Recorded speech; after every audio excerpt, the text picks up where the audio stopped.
accompagnement pour moi se conçoit pas sans un long terme. Un terme assez long qui, à l'échelle de l'école, peut être au moins 1 an ou 2 ans. Le temps est un élément majeur dans l'accompagnement, puisqu'il s'agit petit à petit d'arriver à permettre aux équipes de s'approprier le dispositif qu'elles ont elles-mêmes pressenti sur le terrain. On engage un processus, il y a une équipe en face, et peut-être que le début du travail, ce sera se faire équipe justement. Donc il s'agit de prendre la mesure, d'accompagner, de proposer, d'avoir un regard un peu différent, et tout cela nécessite forcément énormément de temps. Accompagner, ce n'est pas être simplement visiteur d'une action, la regarder de loin, distancié, admiratif ou non d'ailleurs. Il n'est surtout pas un prescripteur. C'est-à-dire que l'accompagnateur, ça va être l'accoucheur, celui qui aide à sortir, mais c'est pas le guérisseur. Donc... Alors l'accompagnateur n'est surtout pas censeur, il n'est pas là non plus pour imposer quelque chose, il est là pour s'imprégner de l'histoire de l'établissement, de l'histoire de l'équipe, de la culture partagée par les personnels engagés, et il est là pour faire tout pour que en fait, chaque individu puisse se sentir à l'aise dans le dispositif d'accompagnement. Le principe de l'accompagnement peut poser problème dans l'éducation nationale puisqu'on est dans un système où on a essentiellement l'habitude d'être dans l'évaluation. Ça change les postures à plein de niveaux. Pour l'équipe qui est accompagnée, ça veut dire qu'elle accepte de travailler sous le regard des autres, de travailler ensemble, de faire équipe.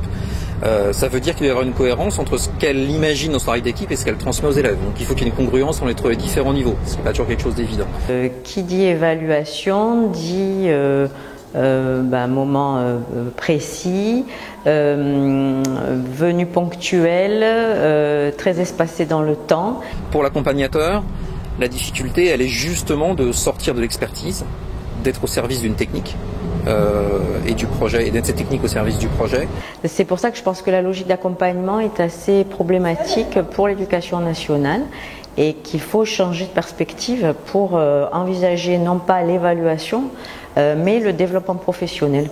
On ne peut pas dire, comme après un cours, que puisque je l'ai fait, les élèves ont forcément appris. On n'en sait rien. Ça veut dire de plus maîtriser forcément les aboutissants, vers où on va. Et ça veut dire que le contrat initial lui-même n'est pas connu. À la première séance d'accompagnement, les modalités de l'accompagnement, ce qui va en sortir, les thématiques, elles sont définies par l'ensemble. Donc le contrat n'est pas posé par l'institution, il n'est pas implicite. Il est posé par le premier moment d'accompagnement. Et ça, je pense qu'effectivement, on se heurte là à une forme de limite de notre culture de la relation à l'autre dans un cadre éducatif. Alors, je ne sais pas quel est l'avenir de l'accompagnement parce que je ne suis pas devin, mais je pense que l'accompagnement a véritablement un avenir parce qu'il est indispensable. L'accompagnement, pour moi, est l'avenir. Pour l'éducation, pour les élèves et pour les professionnels. Il est indispensable non seulement dans l'éducation, dans l'innovation, on voit bien que dans tous les domaines, ce terme d'accompagnement fleurit, quel que soit le domaine dans lequel on se place. Pourquoi ? Parce que je crois qu'on a besoin d'échanges, qu'on a besoin de partage, qu'on a besoin d'avancer. Bon, chacun connaît la phrase de Montaigne, il faut frotter sa cervelle contre celle des autres, c'est peut-être pas la citation exacte.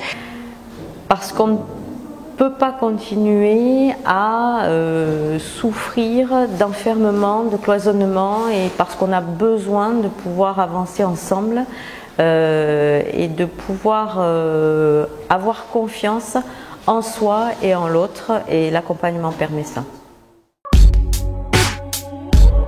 J'aurais peut-être envie de dire, est-ce qu'on peut être accompagnant très longtemps ? Est-ce qu'à un moment donné, il ne faut pas passer à autre chose, changer de posture à nouveau? Si la posture d'accompagnant à long terme n'a pas besoin d'être nourrie, modifiée, et peut-être de passer à autre chose. Il ne faut peut-être pas laisser s'installer une routine d'accompagnant. Quelle est la capacité de l'accompagnement à réellement faire changer, non pas des pratiques, mais faire évoluer l'ensemble d'un système?